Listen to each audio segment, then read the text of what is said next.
Wunyo! Hello, Wunyo, and welcome to Magic in Mind. This is our new moon oracle session. We have a new moon in Hagalaz. On the 28th of October we are meeting, so it's going to be in a few days' time with our new moon in Hagalaz. So we are going to be looking at the oracle in terms of the planetary movements through the runic wheel today, and we're also going to be doing personal readings for those of you who are joining me in person. So while I wait for people to come and arrive in person, I'm going to share with you this. This is my cup here. This is my new cup, and it has got it's got English rose tea in it, which I rather like. It's a mix of black tea and rose. And the thing that's fabulous about this is that if you look at it, you can see it's sort of, look, it's a funny shape. It's a funny shape because it's a drinking horn travel mug. It is amazing. Stand to put down, drinking horn travel mug to lift. Wunyo. There you go. Have a little bit of tea. I'd love to know, what beverage have you got with you? If you've got a beverage today, what have you got? And also, who are you celebrating? Because I am celebrating today my fabulous friend Sarah Pratt, who is a leadership coach, an extraordinary trainer and coach, who said to me, she said, I've got a little present for you. And I said, oh, you know, what can it be? What can it be? And it was that mug. You know, there are just some people who just get you. You know, she's like, yeah, Maggie's got a drinking horn. She can use her drinking horn. And I do. There you go. But I also like to get out and about, and I like to have my tea with me at all times. And so, fabulous. So I am celebrating Sarah. I am also celebrating the fabulous Maggie Reed, who I am going to be interviewing later in the month for Magic in Mind, who sent me, just the most delightful gift package ever, including the exploratory rune deck. She's offering out there into the world. Thank you so much, Maggie. And she sent me a tiny broom. Look, an Algis rune, little bind rune on the back there. So we may well be discussing her deck when we meet for our interview later this month. So I'm celebrating Sarah, I'm celebrating Maggie. I am also celebrating the winners of our final star crafting challenge. We were weaving with Weird through the last 2 weeks for what has been a 6-week journey into runic astrology and working with the runes. So I am celebrating the wonderful Michelle, the fabulous Grace, and the magnificent Kristen, who are our 3 winners for that last challenge. So congratulations to you. And I can see Grace in the chat. Hello. But also I want to say thank you so much to everybody who participated in the challenge, whether you were able to come to the in-person sessions, whether you did all of the challenges, whether you did some of them. It has honestly been a joy doing the Star Crafting Challenge and sharing the power and the magic of runic astrology and birth runes with you. So celebrating that. Candice, it's a nice cup of tea. It is an amazing deck, Candice, and Maggie has put so much heart and soul into it. Meg the Weird's exploratory rune deck is what it is called, and we'll be talking about that, I am sure. So let me know if you've got a beverage. And I can see we've got a coffee, we've got sugar-free Fanta, boring, and celebrating your first proper rune healing, Grace. That is wonderful. Yeah, because you're doing the rune healing certification with me at the moment, aren't you? So wunyo to that, absolutely celebrating that. Haven't quite worked out, do I take it out of the stand, do I not each time? I don't know. Let me know what you are celebrating or who you are celebrating. Christy's saying we were devastated by Hurricane Helene and we're slowly getting back to normal. We're going to be talking about storm energy today, Christy, and those challenges. So that I'm celebrating your resilience there. That there is things to celebrate in terms of things coming back to normal and the amazing courage and resilience and that ability to get up when something like that has happened. So celebrating you and everyone who was affected. So morning to Swan there. Suki saying celebrating Ziggy and 15 years on this earth. Yes, Suki, indeed. And we celebrate with you. Wunyo, we know how important our animal friends can be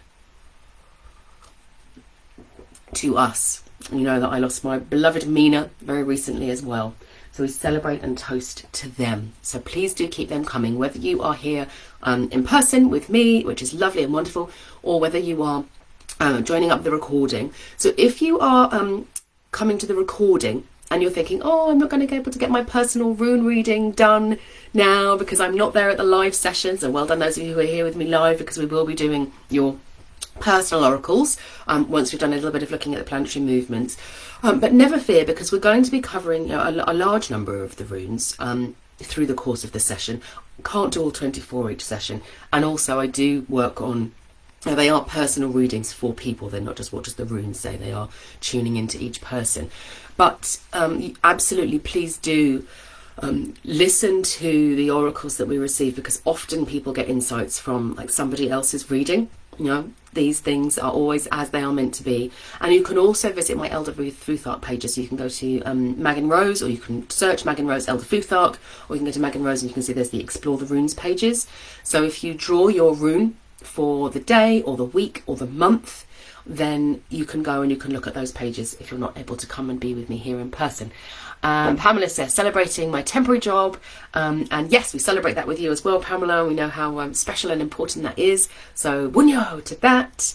And Chris is celebrating storm recovery and starting a new job on Friday. Wunyo! Ooh, this. We've got lots of new things happening.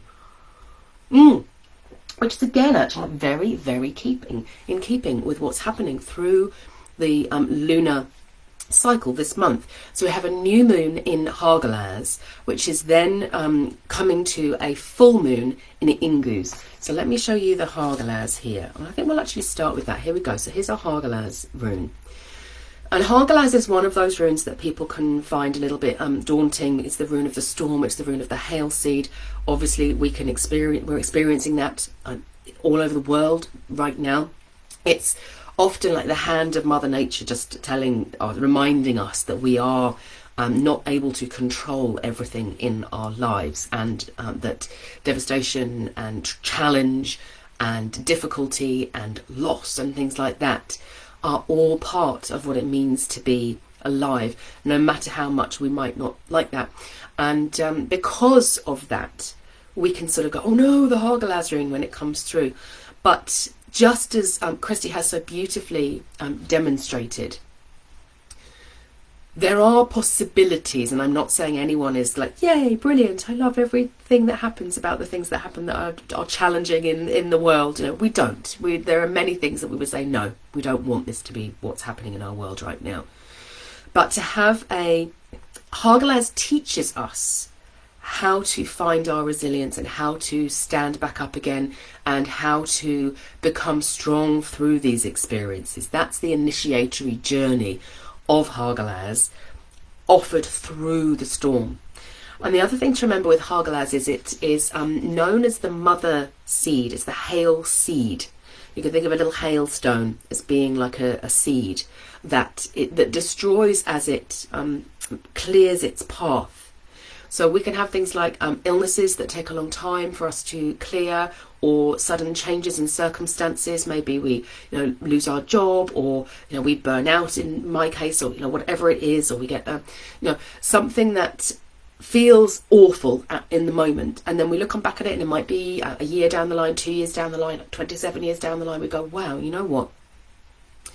That fundamentally changed the course of my life. And I don't know what that would have looked like if it had gone in a different direction, but it didn't. And look at me now. Look at where I am now. Look at what I have achieved through that journeying through that initiatory gateway of Hagalaz. And one of the things that we recognise is that we can own the power of Hagalaz for ourselves. We can become the seed. We can become the seed of change and possibility. People who have Hagalaz in their birth runes charts, I have Hagalaz, it's in one of my generational ones, share that with lots of other people, excuse me, is that we can often be change makers. That's our job, and people don't like change. Nature in general. When I say nature in general, what is it I want to say? Maybe not nature in general. Let's talk about like the laws of physics a little bit more here. It is much more energy efficient for something to keep on travelling on the same path without diverting. It takes more energy to divert it. It takes like a collision or something to happen in order for that diversion to occur. And then there's uncertainty and we can't predict what's going to happen. And so I'm not going to say nature because I think nature does like change, like that sort of evolutionary cycle, but the laws of the universe and physics sort of demand that when change occurs, energy is used and things become more unpredictable, let's say. So that sort of cycle of creation, of destruction and creation. Anytime we create, we have to destroy as well in order to do that, because energy converts to energy. And that can be what it feels like to be Hagalaz. It's this active conversion that happens. But when we can harness that and recognise, actually, maybe I am a catalyst for change. Maybe I've grown stronger, through this process. Maybe I'm feeling a bit broken right now. But when I get put back together again, I guarantee you I'm going to be stronger and I'm going to have that wisdom. I'm going to draw that in. So this is what the Hagalaz rune offers to us. And because the way we're working with the lunar cycle at the moment, what's the word I'm looking for? The runes that normally they would be totally on the opposite side of the runic wheel, it's just slightly off them and slightly off at the moment. So it was a beautiful combination of Hagalaz and Inguz rather than Hagalaz and Laguz. So last year they were perfectly in balance. So whichever rune was the full moon, it was the rune on the other side of the year that was the new moon. Not so this year. It's slightly off kilter. So we have the Inguz rune, which is also a seed. So we have a full moon in Inguz. So Hagalaz is the initiator, saying, this is the school of hard knocks. We might be feeling a little bit right now. We might be reeling a little bit from stuff happening. We might have lots of new stuff coming into fruition, and we're just like, wow, I've got to sort of weather this storm. Inguz is the seed. It's the rune of gestation. And it can often feel like a more gentle rune. If you think about gestation, we think about that sort of mothering energy that comes through and the tenderness that the seed needs and the nurturing of the earth. But Inguz also speaks of the power of the seed. So if you imagine that Hagalaz is like a seed that's got a hard shell around it. So it's literally sort of hurtling through the universe, waiting for the right place for it to land, and if there's anything in its way, this doesn't feel right, no, it's like boom, boom, it's getting out of the way because I'm going this way. I'm on a mission. I've seen like this vision of something better. I might have to clear some stuff out of my past, but it has this hard shell. Then the Inguz rune comes along and the energy builds inside and it's in the darkness there excuse me, and then its shell cracks to allow life to come out. So this is another process of destruction, that it's a process of allowing that new self to be reborn. And sometimes we can get stuck. Sometimes we can get stuck in the, wow, everything is so challenging, life is so difficult, I'm just going to stay in my Hagalaz shell. Yeah? I don't know if any of you have felt like that before. No, I'm not coming out. No. Hi, Christopher. You're saying that you haven't been here for a while. Lovely to see you again. Very nice to see you. And I can see that other people are arriving too, so apologies if I haven't said hello to you as you're coming through. So we can want, the instinct is to stay in the Hagalaz cocoon, and that can lead us to becoming hard. I talk about this a lot more and amplify with people as we're looking at how do we help to rebirth our magical selves, the true potency of our magical selves, and to be that in the world when the world is continually like bashing us and making that difficult. It can be really, really tough. So the Inguz rune, although we might experience it, we might not get that same ooh as we do with the Hagalaz rune. All of the runes are initiators. And Inguz is that initiator of going, when you know it is a moment to take a risk and to take a chance, that's when you need to crack open. What do I need in order to have that sense of like cracking open? And remember also that although the little seed as it grows, It roots down first. It says, okay, I need my roots, I need my nurturing roots. So if you're sort of thinking, I'm really struggling here to be visible in the world, to bring my best self out into the world, to be like, totally authentic, and all of these things which are difficult when the world doesn't accept us in our authenticity, can be very, very challenging. I just discovered last week when I tried to log on to my own website that at least one search engine has banned me because apparently I am a proponent of alternative beliefs. When you go to that. But there was a moment where I was like, really? Really? You're not going to let people read my website because I offer alternative beliefs? And that was a Hagalaz moment, it was a Hagalaz moment of challenge. I was like, okay, how do we breathe into this and say, okay, is that going to stop me? No. Back into Inguz, So, but what is it that you need in order to do that? What support might you need? What nurturing might you need in order to get to the point where you're drawing the energy up from the earth, as the seed does first? It sends its roots down and it draws the energy up. Then it cracks open and the plant comes out from the top. And it can be quite tender and vulnerable through those times. Who do I need around me? What sort of delicious community, like the Hearth Space community, might I need to experience the the supportive energy that I need in this moment? I think if you're a little tree, I need to be in the forest and the deer are not going to come and eat me because I'm protected and it's all safe. But at some point I'm going to get bigger and I'm going to get bigger. And there will come a point when you are a big enough tree that whether you like it or not, you will have the destructive energy of Hagalaz. There will be some seedlings in your forest that don't make it because you are so damn big. You're casting a big old shadow. Perhaps some of those seedlings we don't want out there in the world. Some of the bad things that are happening out there in the world, maybe your beautiful, wonderful canopy at some point will say, no, not on my patch. I'm not having this inequality. I'm not having this suffering. I'm not having this poverty. No. Now that's what we want.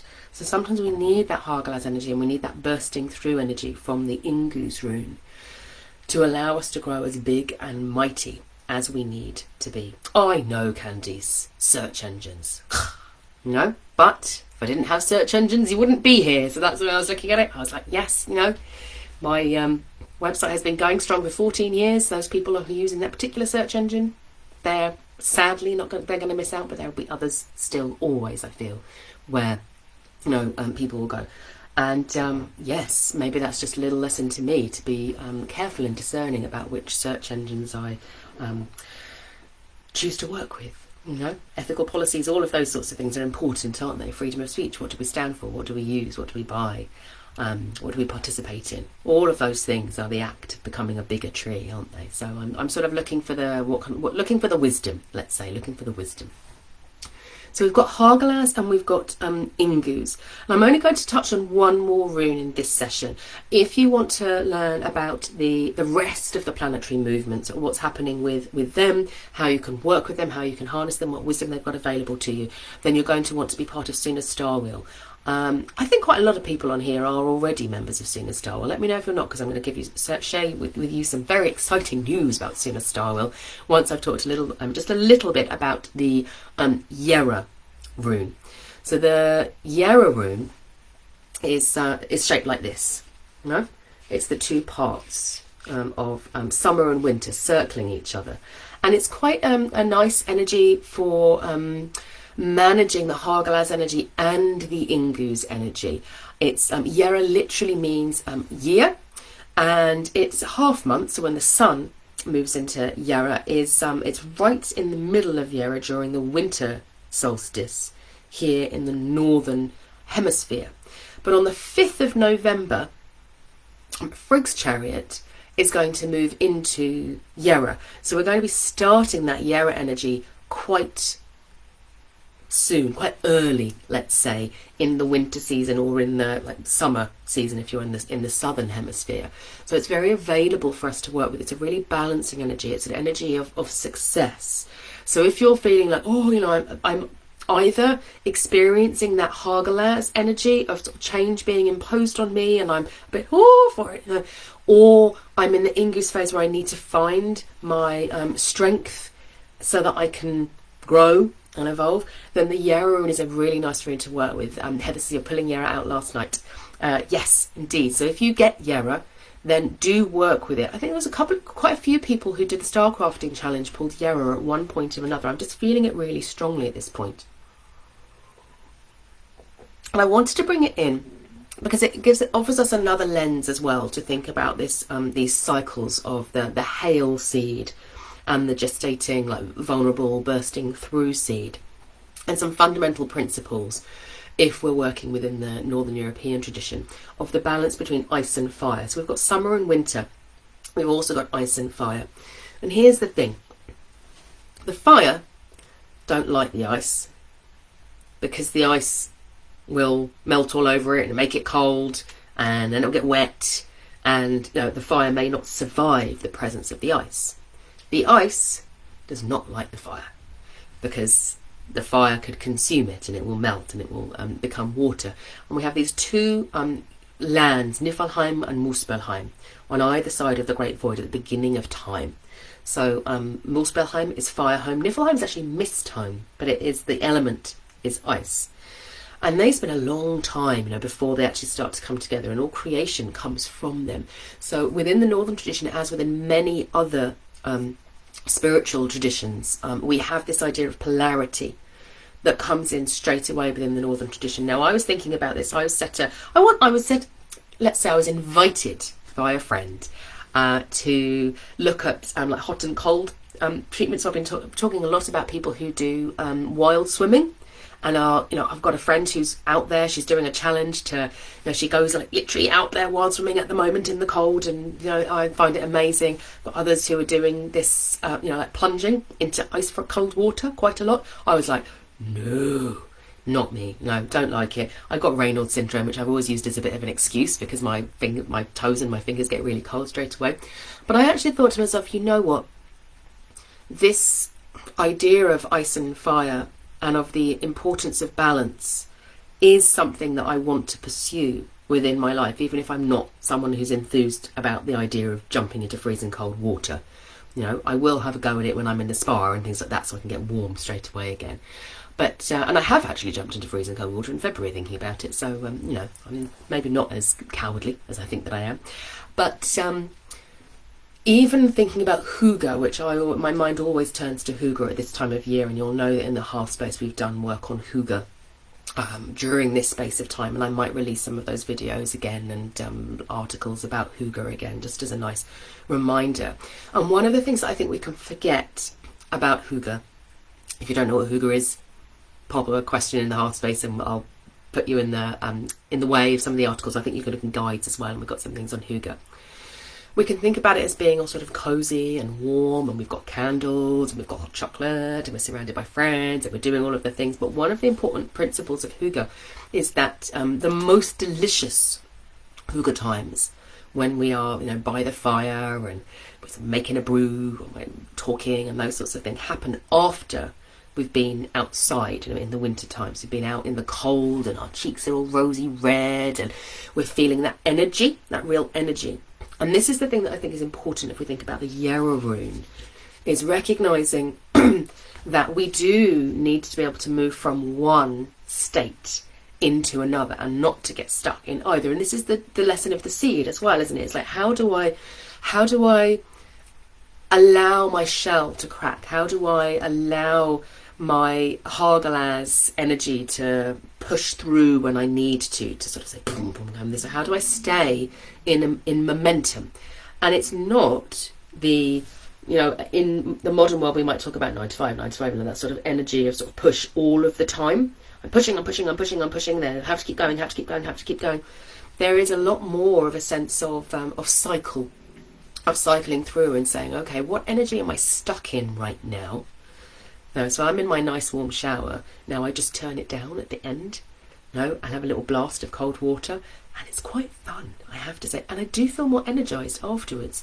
And before this session, I've got my lovely warm tea now. I just went out and I did some weeding.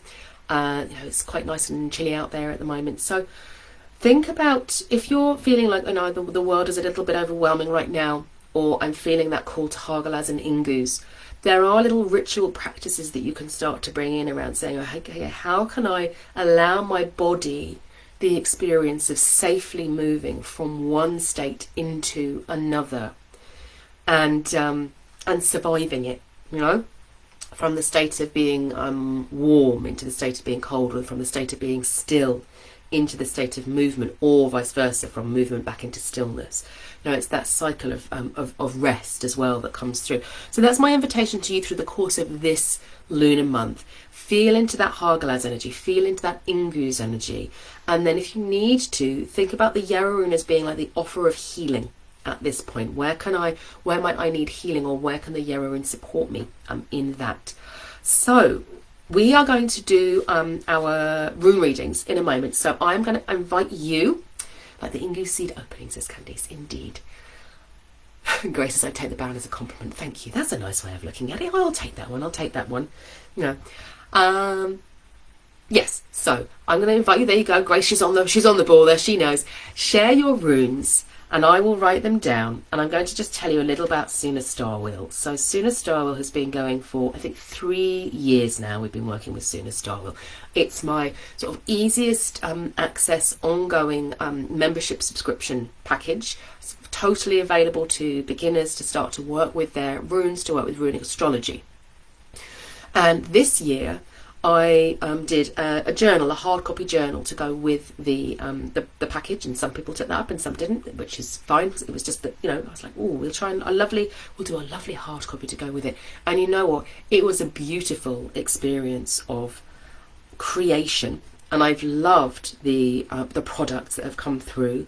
And I know that some of you here have purchased your journals, but it was a logistical nightmare. It was absolutely horrendous, and some of you will know that we had so many problems with the company who made the journal for us in delivering the journals, that it took so much time from my team, and it made me feel bad. You know, I was like, I do not like the bad feeling of these not being delivered on time, etc. And we've just not been able to fix it.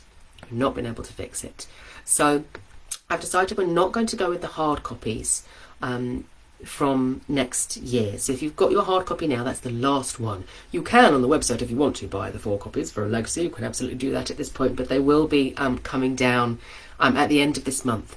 And instead, we are now pouring our energies into lovingly recrafting the Suna Star Wheel online. So it will be very, very different come the 30th of November. We're going to put all of your planetary movements for the whole year ahead into the resource. We are putting all of the oracles in there for the full year ahead. We're changing the way that this is all done, so you're going to have all of the planetary movements, all of that support, and all of the resources are being redeveloped so that they are shaped around the magical self and nourishing the magical self. So you will have the Sage's Library in there, you will have the Seer's Voice in there, and all of your resources will be arranged that way, so that you can think about which part of my magical self do I want to nurture today. You can go in, so your way can be through the lunar cycle, but you can also be through which part of my magical self am I working with right now. And the other thing that I am doing for this year, which I'm very excited about, is some of you will know that for the last 2 years I've run my Winter Nights events, which are channeled stories from the Northern tradition and from the gods, and I will be doing that again this year. But instead of it being standalone, it's going to become part of Suna Star Wheel. So if you are a member of Suna Star Wheel from the 30th of November, you will get the 4 Winter Nights stories will be published in the Suna Star Wheel hub, so that you can listen to them and enjoy them and feel into the energy of the winter nights through the Star Wheel. So it will not be the same next year, but I very much hope that it will be better. And with that, I can see that many of you have shared your runes, so that's wonderful. Well done, everybody. So, whoop, sent my pencils pinging across the room then. Candice and Suki have both got Inguz. Interesting, and they came up at the same time. Grace has got Northes. Swan has got Tewaz. Heather's got Ansus. Oh, you haven't drawn a rune today, Christy. Would you like me to draw one for you? I think that if you're the only person, I'm happy to draw one for you today. We'll see if we've got enough time. I will do that for you, Christy. I'll put you at the end there. Pamela has got Thorisaz. Ooh. I don't know why I said that for that particular one. It's just feeling like, oh, to me now. So we shall see what happens. Grace is saying, I'm excited about the online resources. Yeah, I love the hard copies too. You love writing down the thoughts and meditations. What I'm thinking about doing, and it might not be ready for the 30th of November, is what we can provide that's printable, Christy, because I really love doing the hard copies as well. I just had to accept that it was just a one stretch too far in terms of I just don't have enough control over the journals coming out, and it was making me sad. But I wanted people to get them on time, and to be able to order them and for it to be easy, and it just wasn't, unfortunately. So congratulations on your successful online resources. Thank you, darling. Thank you. It'll be more exciting, and we'll see whether we can do anything that's that can be used as principles as well, so that you can still do that journaling. And certainly the journaling invitations will still be there for your wild voice sessions with the new moon and full moon wild voice journaling meditations. All of that will still be there, and it will be very exciting. And I'm glad that you understand. Thank you. It was a lot of time for me to think about it, because I really enjoyed doing it. But onwards to better things. Hagalaz was calling and Inguz responded. So there you go. That's my case study for you of the Hagalaz Inguz energy. So let's start with Grace's Northeast, shall we? So the Northeast rune is the need fire. Often lit during times of often lit around the winter solstice, but also at Beltane. This calling in of what is needed through the through ritual, through devotional practice, and through a recognition that we can't always rely on our own resources, that we have access to more. I'm thinking about the beacons here. Here's the Northeast rune for those of you who want to see it as a visual, I should say. I'm feeling, Grace, that sense of the Northeast rune and the need fire being lit for different purposes, and sort of almost recognizing which purpose you're seeing. It can be those beacons that are lit to call in support from other people, and they do it in Lord of the Rings, don't they? And it's like they light the beacons, and it's like they've been there all along. And I think that's what's coming to me, is that sense of recognizing that if we maintain our networks, we maintain them through the Gibo rune, I suppose. It's that fulfillment of a promise, that we make promises to each other that can be there for long periods of time. And then when someone says, like, I've lit the need fire, I'm in need right now, that activates the Gibo rune. Those of you who know me, that have worked with me before, will know that I often draw connections between the Northeast rune and the Gibo rune. Apologies, I don't know why I'm not able to speak at this point. So the Northeast rune is a cross, as is the Gibo rune. They're both crosses. So the Gibo rune is the promise that is made. We've been friends for a long time, so I'll help you out when you need me to. We've been colleagues for a long time, or we've got a contract of some description, and then that promise might sit there and gestate, literally, like the Inguz rune, for a long period of time before it is activated. And I'm feeling, Grace, for you, that it's almost that sense of sort of stepping back and taking an overview and saying, okay, so where are those seeds, those promises that have been made in the past that could be activated? And also, where are they held in me? So I've made connections with people over my lifetime. Which ones are current? And I don't think this is necessarily for you, Grace, but I think it's something that I wanted to share along those lines as well, is that we can get our energy can become very heavy when we're trying to hold on to promises and obligations and commitments that we've made across lots and lots and lots of areas over time. That we are holding those in our energetic system, in the landscape of you, let's say. If you imagine that you are, well, I don't say imagine, I think it's true, that each of us is a huge, vast spiritual landscape. And when you made those promises, you might have done them subconsciously, you might have done them years ago when you were a child. They are embedded somewhere in your psyche, and they can become activated. And they can be activated positively, and we go, yeah, absolutely, my friend needs me right now, I'm happy to go and help. Or they can be activated negatively, because we feel as if we should be supporting somebody, helping somebody, but it's not working for some reason, or we've become constrained by an obligation that we made that is no longer serving us in some way. So the North is rune. Acts not just to activate, but it's also the rune that we can use to sever those ties as well. So you can literally hold your arm up to make like an Isa rune shape. So hold it up vertically, and then you cross your other arm over it, imagining that promise that has been made, and then you go and you separate your two arms and you make a sound at the same time. And it can be a really sort of simple but quite powerful technique if you realise that, oh God, I'm labouring under this obligation that I made years and years ago that no longer serves me. I let it go. And equally, you can do the same for another person if you feel like they're trying to give things to you, or they're trying to be in your life, and you don't need them to be. It can be quite nice. It's quite a useful way of doing. So you literally sort of make the North's rune with your arms, and then you separate them.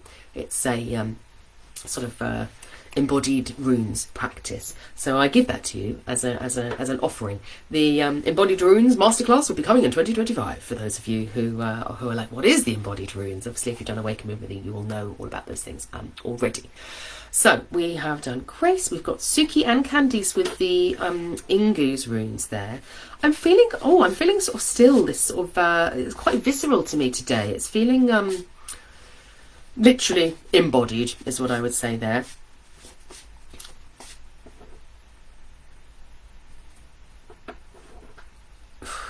I'm feeling like a tight fist. Let me see who this is for. I think it's for you, Candice. I'm going to come back to you, Suki. Sometimes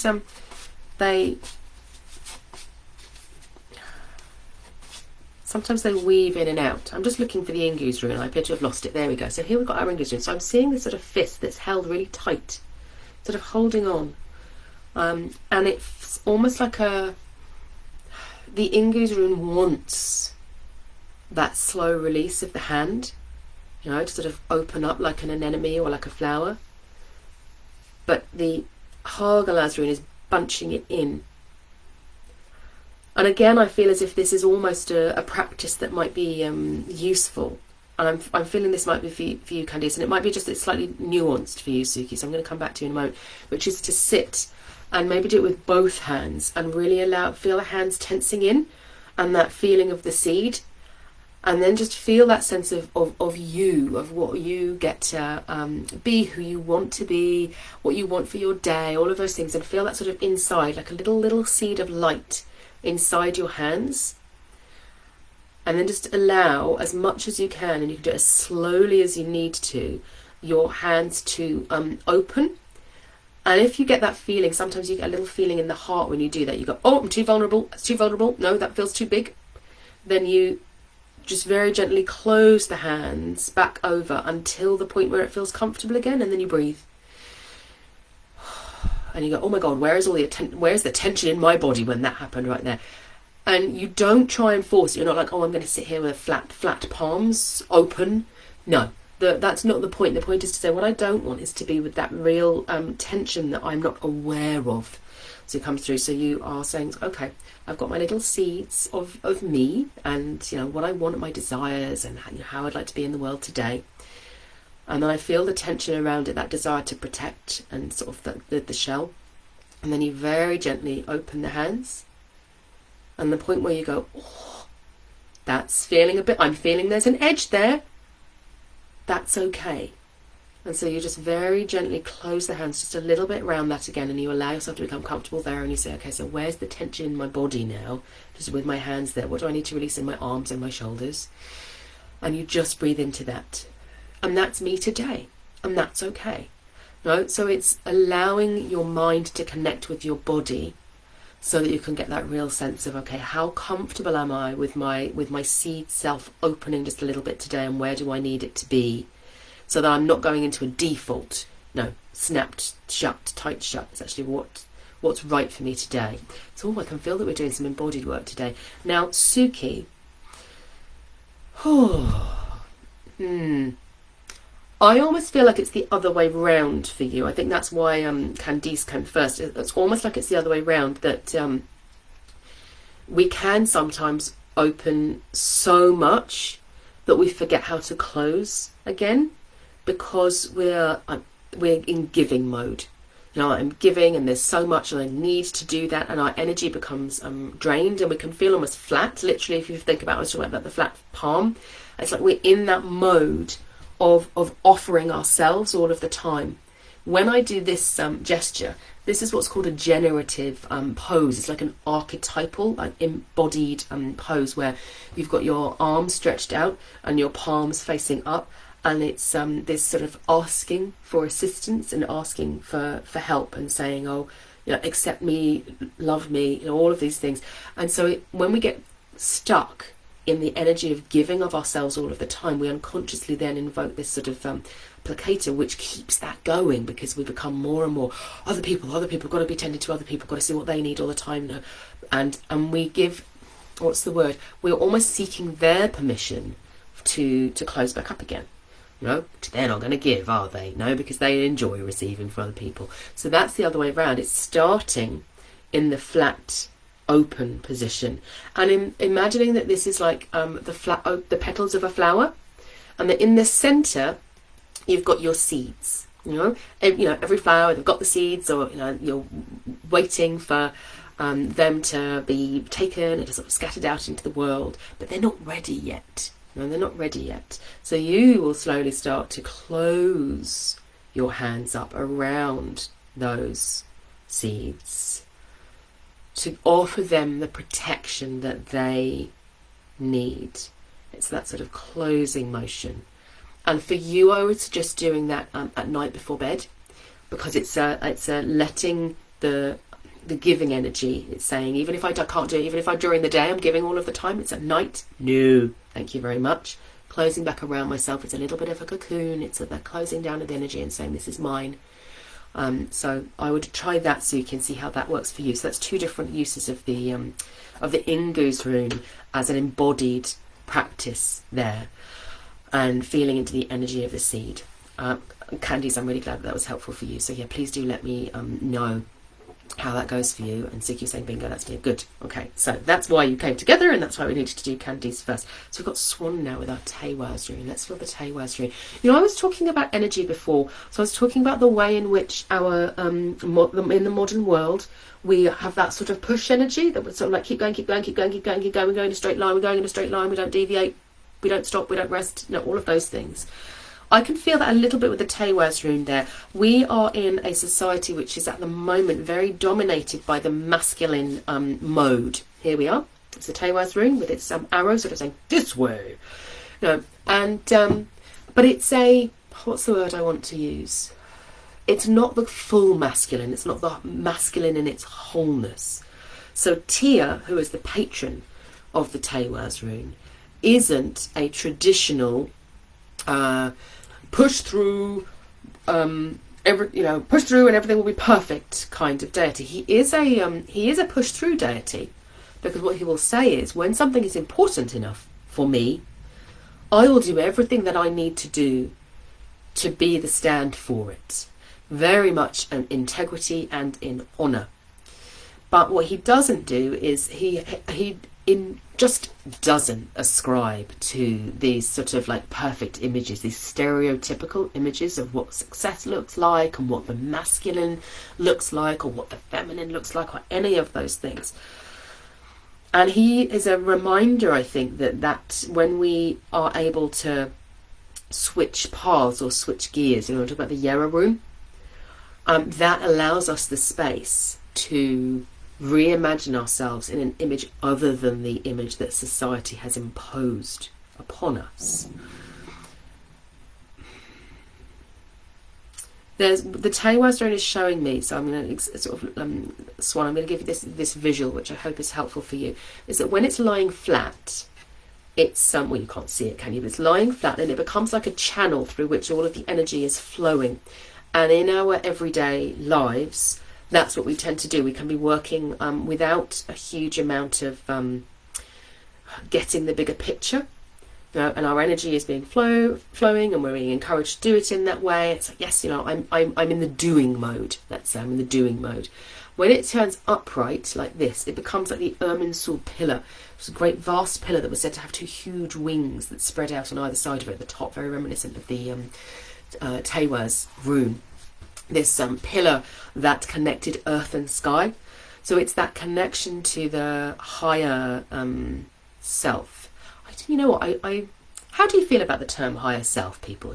How do you feel about the term higher self? I sort of feel as if it's got to the point where it in itself has become a stereotype of someone who's connected to their higher self as sort of up there and, better than thou, everybody, and that the higher self is separate from us in some ways, rather than being part of us, that we need to integrate and work with. I don't know why that was important, but I sort of felt that was necessary to say. And I think that is maybe what Tia is talking about, that because his journey is a journey of sacrifice, and he changes. He starts out being the great sky god, and a sovereign, and then he becomes a warrior, and then he becomes the priest god, and he sacrifices, and we can see him almost as diminishing.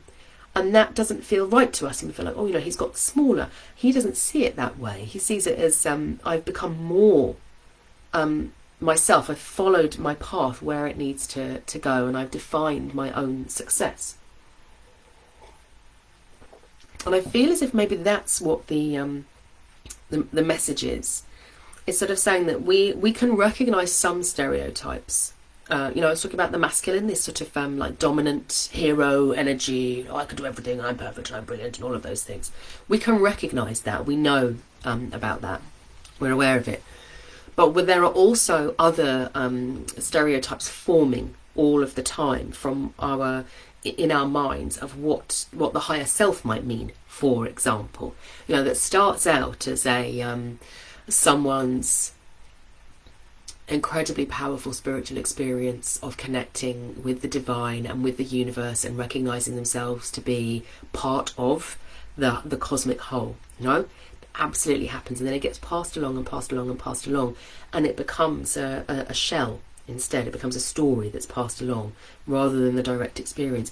So I think it's a little bit about trusting yourself and your own revelatory experience. There is what I'm getting with the Tewaz rune sword. So I hope that is helpful for you. Heather, you've got the Ansu's rune. Oh, what does our lovely Ansu's rune say today? I'm feeling the breath, which is always a good start when you're connecting with the Ansu's rune, the rune of the breath, the rune of inspiration, the rune of the divine voice speaking through. Often when I do these readings, one of the things I love about them is that the order that they've come in, and they speak to each other. Each energy speaks. There we go. Here's our Ansu's rune there. And I think that's what I'm feeling is the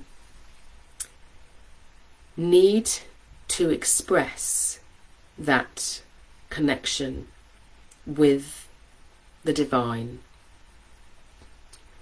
And there's something very strong about the power of the auditory here, Heather.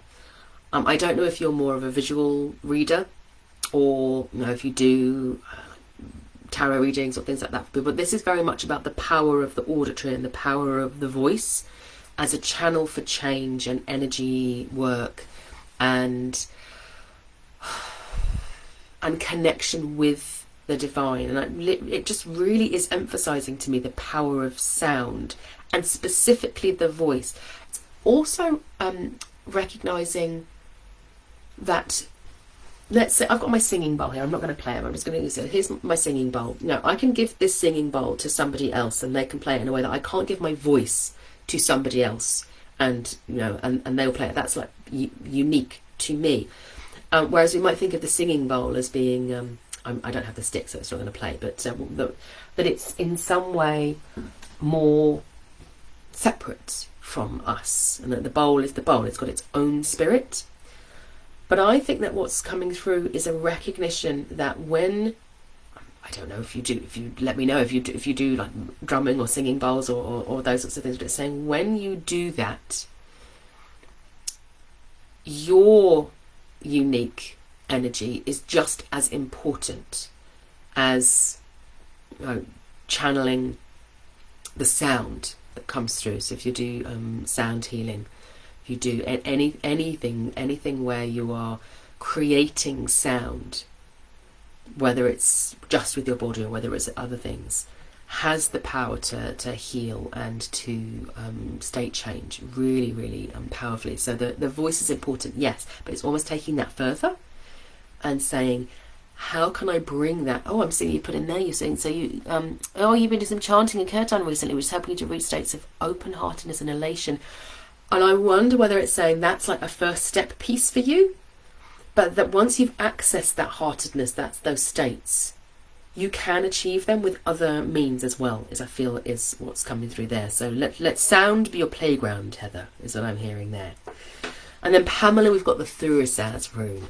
And I said to you, well, the minute that I heard, I felt this real warmth, this like flooding of like warm, almost like hearty energy, very earthy, very grounded, quite contrasting with Heather's Ansus. So I'm quite glad that we had Heather's Ansus, because it's made me sort of easier to feel that more of the, it's sort of, there's some spices in there as well, Pamela.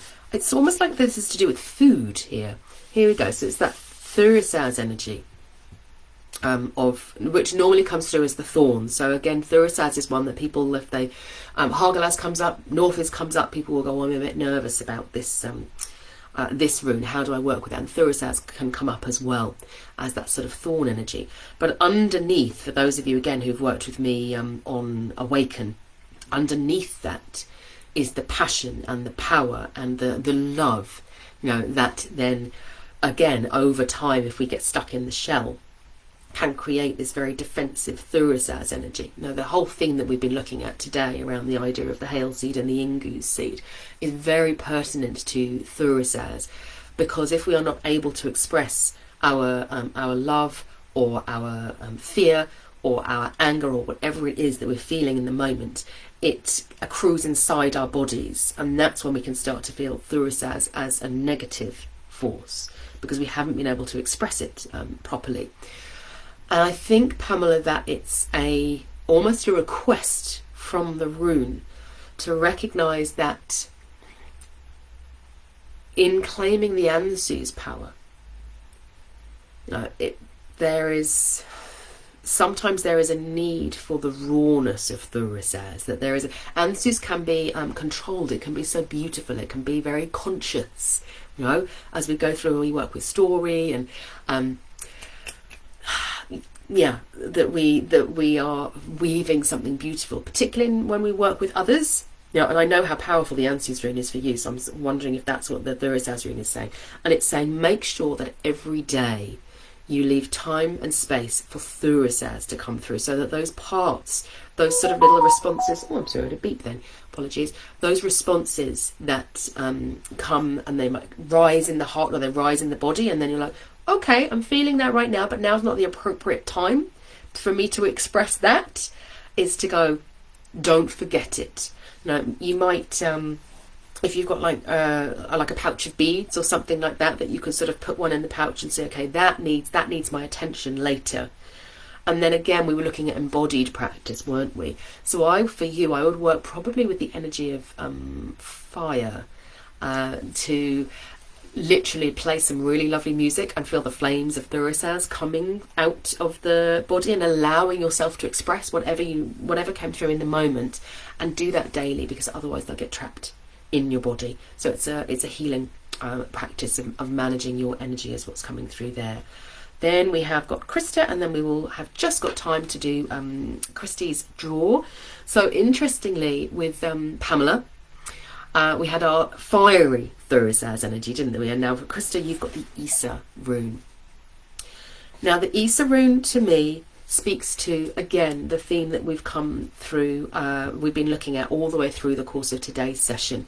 So we've looked at Hagalaz, the Hagalaz seed, we've looked at Inguz, and we've looked at that need to sort of move through as the Hagalaz rune and like push things out of the way and like claim that energy and understand your own resilience. And we've looked at the Inguz rune with what do I need to do to root and then to crack open. The Isa rune says sometimes we need to do none of those things. Sometimes we need to be still and be totally compassionate with ourselves, and totally, if I want to lie under the duvet for an hour or 2 hours, I'm going to do it. Because that's what the Isa rune is calling me to at this point. I do not need to fix anything about myself. I do not need to change anything about myself. I do not need to strive and try. So it's, if we think about the cycle and the cycle of the Yara rune. I've lost my Yara rune, so I can't show it. You've got the winter and the summer circling around each other. And I think about the solstices, but I also think about the equinoxes. I'm so sorry that my phone is beeping. One moment, I'll take that off because that's frustrating.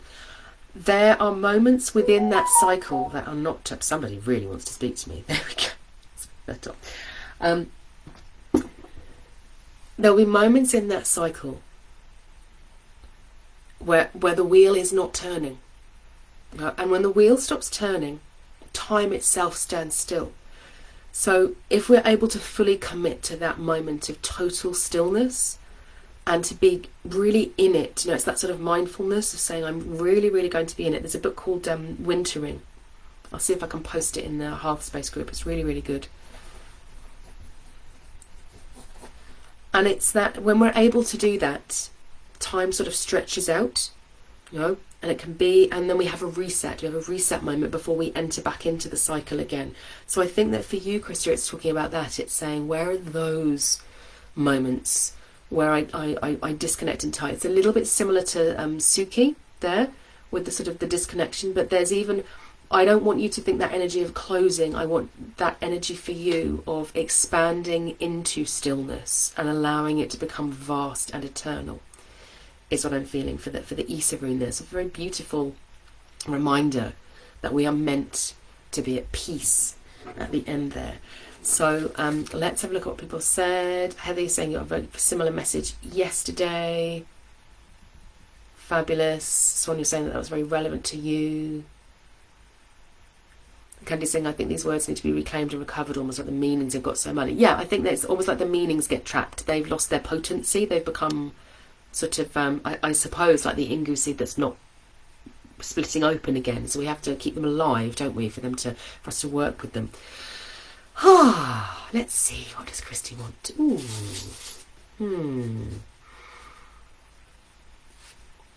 I'll tell you what, it's quite funny, so I'm going to go with it. I asked what rune you want, and immediately I had a rune flash into my mind.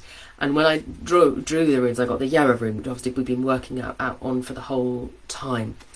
But the rune that popped into my mind is Bacano. So I'm going to bring that as a like a counterpoint to the Yara rune for you, Christy. I think that the Bacano rune has come at the end of the session. Again, it's that balancing, it's sort of the runes invite us to move backwards and forwards through one energy into another. And the Bacano rune is the rune of spring. It's the rune of new growth. It's the rune of new life. It is what gives the Inguz rune its energy. And it's a reminder to me to recognise that when we are connecting, when we're using runic astrology, when we're working with the cycles of the earth, when we're going outside into nature and those sorts of things, that is an act of self-sustenance that allows us to then harness the energy that is around us. And the Bacano rune is saying that there is energy available to you. And again, I think it's almost like saying, if you've had that moment of stillness that we had through Krista's reading, that's what the seed needs. It stays in that place of stillness with the awareness expanding outwards of when it is time. The light's coming, the earth is getting warmer, spring is literally springing. There is a moment of responding that we are only able to achieve when we found that stillness first. So for me, your rune is speaking of opportunity. It's saying when we move into that place of stillness and we disconnect entirely and we do our, the closing up of the petals or the going out into nature, the mind becomes still and we stop being, I've got to do all of the things and all of the things, and we were talking about almost like the story that gets stuck in our head about everything that needs to happen.